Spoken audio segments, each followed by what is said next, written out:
Очень большая проблема их отношения и родство с хаттами, которые послужили этническим субстратом, на основе чего произошло развитие хеттов, государства хеттов и их цивилизация. Об этом известен научный труд Ардзинба. Я лично был знаком с Ардзинбой, и я хорошо знал его.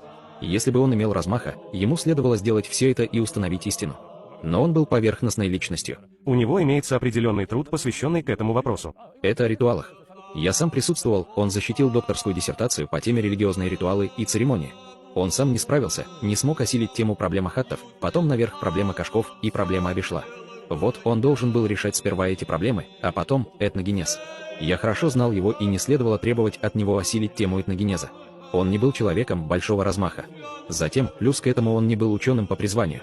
Он был полуученым, который после того, как ему открылось политическое поприще, он совсем ушел с науки и сыграл плохую роль не только в нашей истории, но, по моему мнению, и в истории самих абхазов тоже.